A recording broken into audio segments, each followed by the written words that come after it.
Settle a bet right off the bat. So the chat and our listeners posit that your outfits, which have gotten increasingly cool leading up to the final games of the season, have you staggered these various fits for if it goes 6, I've got this, or like I'm smoking them as I got them?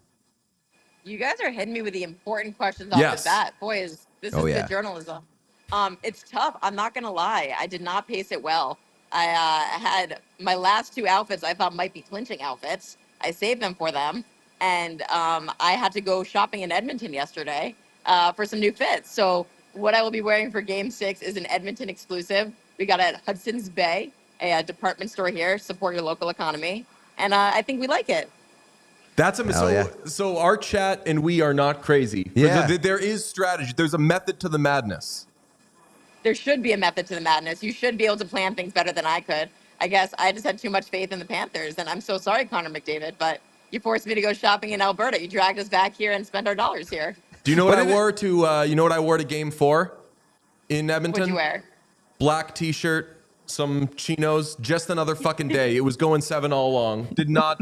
Granted, I wasn't doing TV, but just another day. It was always going 7. But you do make the conscious decision to like, hey, I'm gonna come with something really, really hard for a potential clinching situation. Yeah, you should, right? I mean, these are the photos and videos that last forever when I'm on the ice interviewing the guys. So I went for a more classic look. Teaser, it's like a little black blazer dress, but I think it'll work. Hopefully it works. The Canadian dollar, shout out to that. I could spend a little extra money here.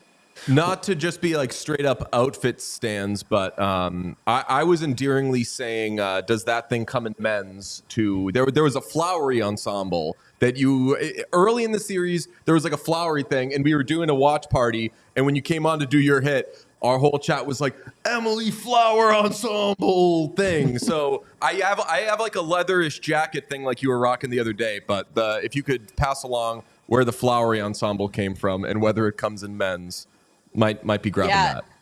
The brand is Cinque Septe. It was a turtleneck. It was kind of mesh and tight, but I'm happy to lend it to you because we believe also in recycling. So, let's not throw it out, fast fashion. You're welcome to wear it anytime. Stimulating the economy and saving the environment. That's huge.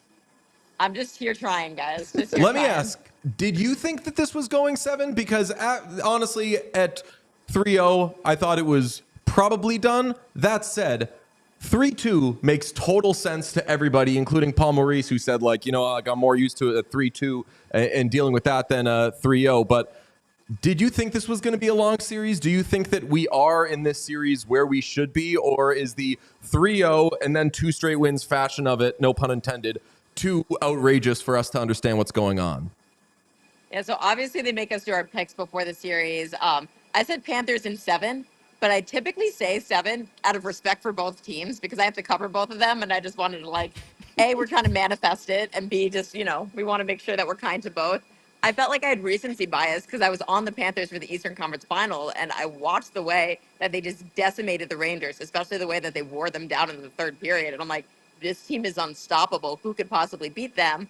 But the way that the Oilers were clicking at the right time, the way that their defensive structure looked against the Stars, that Stu Skinner showed up, that they were getting the depth contributions outside of Connor McDavid, I probably should have actually believed it and believed in my own pick.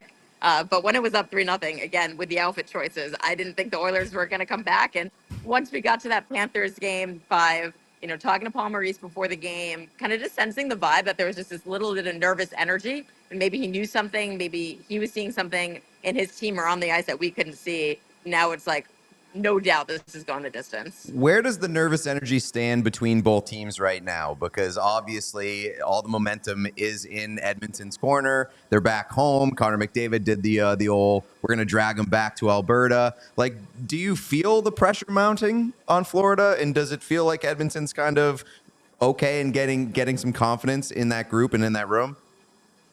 Yeah, I mean, all the pressure and all of it has shifted to Florida. Edmonton's just playing on house money right now, right? Like, these are free days. They thought they were going to be on summer vacation, and now they get to keep playing hockey and keep extending their season. The thing about Florida, though, is you would say this is a team. Am I allowed to curse on your guys' show? Oh, yeah, let it rip. Time. There's a few words we don't do anymore, but generally go for it. All right, fucking right. I feel like that Panthers team would be the one shitting the bed right now, right? You blew 2 games, 2 opportunities to clinch, including at home. But they're the most confident group of guys that I've ever been around. And I think they take so much of their identity from Matthew Tkachuk, who just doesn't care. Like, he puts himself out there. He'll do as many interviews because he has nothing to hide. Like, he's just a swaggy guy and a hockey player. There's so many other guys in that room that I think have that MO. So I don't sense panic from them, like in the sense that you should, but the pressure is on them because now you could be remembered as the team that blew a 3-0 lead with so many chances to clinch, and almost handed it over to the Oilers. So I think the pressure is on Florida, but both teams, I think, are really confident and have a lot of belief in themselves. Hey, thanks for watching the channel. We appreciate everybody who checks out our stuff, but 80% of our viewers are not actually subscribed to this page, so if you could smash that subscribe button, it would go a very long way for us. The more subscriptions we have, the more visibility we get from YouTube, which allows us to do more. So press that button. Thank you. Is Matthew Tkachuk your favorite guy to interview in the league, or like where does he rank? Just because you're right in that he seems like so excited and unguarded, like genuinely excited to just speak, and not in an annoying way, but just like, I got nothing to hide. I like talking about hockey. Let's do it. That's exactly it. I think he's number 1 on my power rankings, and I wish that a lot of the guys would follow his mold. Where like, it's not that serious. It doesn't matter that much. Like, doing media obligations, sure, it is annoying, but you're feeding the entertainment business that is this game. And when you create storylines and you create juice and you give us like a little nugget of something interesting or original in these interviews, we can build off of it. We can talk about it. And therefore, we're growing interest in our game and hopefully more money in your pockets because hockey-related revenue goes 50% to the players. So I think on a larger scale, Matthew gets it, that like it really doesn't matter that much and it can only benefit him and his team and the sport. But I also understand why we love this sport is because it's so team oriented, that it's, you put your head down, you work. A star player is really only playing a third of a game. It's more about we and you than I. And so I get why guys are guarded, but I love Matthew that he gets both sides of it. He's a guy's guy. He's a locker room guy. Like, he's the best teammate according to everybody, but he's also the best to us in the media. And I wish just more would follow his mold. Okay, we don't market shame or fan base shame on this show, but obviously you're in Edmonton right now where it is bananas. I've not been to Florida for a Cup Final game, but I've been there for a bunch of games. The atmosphere, very different. How has it been during this series, and do you think it actually makes an impact? Yeah, I mean, Edmonton, we've seen how crazy these crowds are. We know how thirsty this city and this country is for a Stanley Cup, and it's everything as expected. We're expecting it to be absolutely buck wild on Friday night. Again, they're on borrowed money. They're here. They get a Friday night game. They're pulling in millions of dollars, just continuing to play on. But Florida is sneaky in the way that they've built. And I think we all have these misconceptions about Florida because of how it was for a really long time, where that's a big building. It's more than 18,000. So many times they had struggled to fill it. They've built a fan base that actually cares because they've won the last 2.5 years, now 3 years. Ever since they won the President's Trophy, made it to the Stanley Cup Final last year. The crowds are packed. It's standing room only. They're knowledgeable about hockey. They're knowledgeable about their teams. It definitely has like that South Florida flavor and vibe, and I like that. It feels authentic to the area. I think just the biggest issue with that team is that the arena is in the middle of a parking lot of a big outlet mall on the Everglades. And so like the party can't quite extend right downtown afterwards. Like, it kind of feels like a buzzkill. And I wish there was more of maybe like a tailgating vibe that we see in Raleigh, or just you can be downtown and just walk to, whatever before and after the game, like it is in some other cities like Boston. But if you ran out of outfits in Florida, you'd be able to fuck up those outlets, because I've done that before where a trip ended up being longer than I thought it would be. And I was like, I am fucking good. I can go to that Banana Republic factory store where everything in a banana factory store looks like it was like crumpled up and thrown against a wall and then put on a hanger. But still, the prices are good, and you could go over there. It being back, the series being back in Edmonton, also means the return of the smallest desk in the world. Do you know why that desk is so small?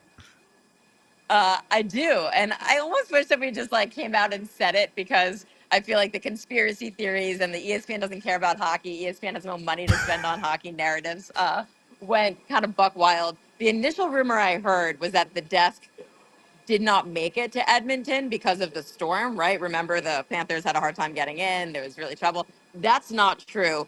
we just picked a location in the arena where there's not much room there. And they spent a lot of time searching for a desk. They were trying to go for like an authentic vibe. So shout out to our production coordinator, Andrea, who apparently came here an extra day early to go shopping at all of these Edmonton furniture stores. She picked out this desk. So again, supporting the local economy. This is from a local Edmonton furniture store. Yes, it does look a little small, but like, let's not focus on the desk. Let's focus on those three excellent men giving the really fun hockey takes. The fact that you can see the ice behind them. It's a really good vantage point for the game. So I'm down with it. I understand juxtaposing it against the desk in Florida, the desk of the NBA. Maybe people didn't like it, but the fact that we're talking about a desk and not what's coming out of everybody's mouth to me is a little silly. Yeah, did you hear the podcast that was saying like, so they had the three men at the desk and then you were off to the side because the desk was so small? Did you get like, well, there was a podcast saying that like ESPN hates women because they weren't giving the woman a seat at the table? What a ridiculous conversation. There were rumors flying around that Emily Kaplan I'm getting has a seat at the table. You got a seat Yeah, at the that's the table? whole point. I mean, I also heard someone say that I was like the little cousin at Thanksgiving that they shoved in from the kids' table. I've heard it all.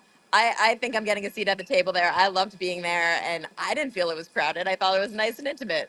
You also see me giving myself a lot of space from PK because I've flown on these planes, these long plane rides next to him 3 straight times, so we can take our distance when we get it. Is it bad behavior that so I don't believe in like taking pictures of people when they're sleeping as somebody in 2011 when back then that was the long trip talk, the Vancouver to Boston thing. Someone took some pictures of me when I was sleeping in a car from Seattle to Vancouver, and I looked like a stupid little baby boy sleeping, and it's like, I'm fucking sleeping. Don't take pictures of me when I'm sleeping and post them. How do you as a teammate of PK Subban feel about this, I think, funny but not amazing behavior? Okay, we'll talk about respecting women. According to PK and Kevin Weeksy, who are both on the plane, I am such an embarrassing sleeper. My mouth was wide open that it was too embarrassing to take a photo of. Like, they protected my peace by not putting it on the internet. So I think that was a lot of respect for my colleagues, and I'll never apologize for passing the fuck out on a plane. It's one of my greatest gifts. So ESPN believes women are, quote, embarrassing. This is just not... That's the quote you should take away from this. Yes. Working on the graphic as we speak. That's amazing. I want to ask that Mospit fucking loved you last time you were in Edmonton, and now you're back. Are you a little bit more prepared for the love that might be showered over you in the Mospit? Like, what was your reaction to the Mospit just loving Emily Kaplan? That was super cool. I'm always humbled. Like, I appear in Around the Horn, and that airs on TSN in Canada. So I think some people know me that way. And from my understanding, some of our ESPN broadcasts, when they're exclusive, do air here. But the fact that people in Canada even know me when there's so many other media, reporters and insiders and people covering the game, that to me is a humbling experience. I'm not fully convinced that all of those people knew who I was. I think, again, someone on our staff was like, they asked me for my name, and I was like, oh, my name's Emily. And then they start chanting Emily. And I'm like, this is kind. I don't know if you guys know me, but like, I'll appreciate the support and just your hospitality. The fact that they were welcoming to an American and wanted to make American TV look cool and their city look cool, I was down for that. So it was a cool experience. People in Florida have also been quite kind and humbling. And I'm sorry I wasn't able to post any videos of that, but shout out to the Florida fans too who have come up to say hi. I mean, if there's any market that's going to be progressive and kind toward an American broadcaster, it would be Edmonton, because Jack Michaels, their play-by-play guy, an American working in Canada. So Edmonton, American respecters. And I love that about Leon them. Draisaitl, also American. Who else is American? Sorry, these loading Leon docks are Draisaitl? I was kidding. I was making a joke. Oh, yeah. I bet as I It was was a saying great that, joke. you were Sorry, like, fuck, I've been saying thank you to him in German. What does he know that I don't know? I don't know. What do you guys know? Very little, honestly. Do you think that this goes 7? I do, although this series is so unexpected. It's like, I felt like once Edmonton won here, it was like, okay, we're all going back. This is going the distance. Like, it's really hard to win at home. But just because we're all expecting it and just because Edmonton has all of the momentum. We might be taking a little time out from... Hopes and dreams of Connor McDavid and American Leon Draisaitl. Yes, that's right. By the way, somebody in the chat clarified on the fans in Edmonton who knew who you were. They said we just simply steal ESPN, so that is why they know who you are.